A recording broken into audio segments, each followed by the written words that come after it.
ಏನಾಯ್ತು? ಬೆಂಕಿ ಹತ್ಕೊಳ್ತು ಅಲ್ವಾ? ಇದು ನೀವು ಆರಿಸ್ಬೇಕು. ನಿಮ್ಮ ಮನೆಯಲ್ಲಿ ಇರ್ತಕ್ಕಂಥ ವಸ್ತು ಏನು? ಗೋಣಿ ಚೀಲ ಅಥವಾ ಬ್ಲಾಂಕೆಟ್ಸ್. ನಿಮ್ಮ ಇದು ಯಾವುದು? ಕಾಟನ್ ಯಾವ್ದು ಕಾಟನ್ ವಸ್ತುಗಳು ಯಾವುದೇ ಸಹ ಆಗ್ಬೋದು. ಅವುಗಳನ್ನು ಉಪಯೋಗ ಏನ್ ಮಾಡಬೇಕು? ಚೆನ್ನಾಗಿ ಒದ್ದೆ ಮಾಡ್ಕೋಬೇಕು. ಬಕೆಟ್ ಎತ್ಕೊಂಡ್ಬಂದು ಬಕೆಟ್ ಪೂರ್ತಿ ಸಮೇತ ಇಲ್ಲಿ ಇಟ್ಬೇಕು. ಈಗ ಹಿಂದೆ ಬಾ. ಈಗ ನೀವು ನಿಮ್ಮ ಮನೆ ಇರ್ತಕ್ಕಂಥ ವಸ್ತುವನ್ನು ಉಪಯೋಗ ಮಾಡಿ ಮನೆಯಲ್ಲೇ ನೀವು ಬೆಂಕಿ ಆರಿಸ್ಬೋದು. ನೀರು ಹಾಕೋದಕ್ಕಿಲ್ಲ.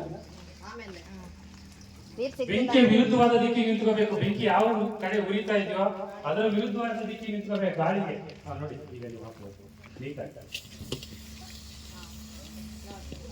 ಪ್ರೆಸ್ ಮಾಡಿ ನೋಡು. ಮತ್ತೆ ಪ್ರೆಸ್ ಮಾಡಿ.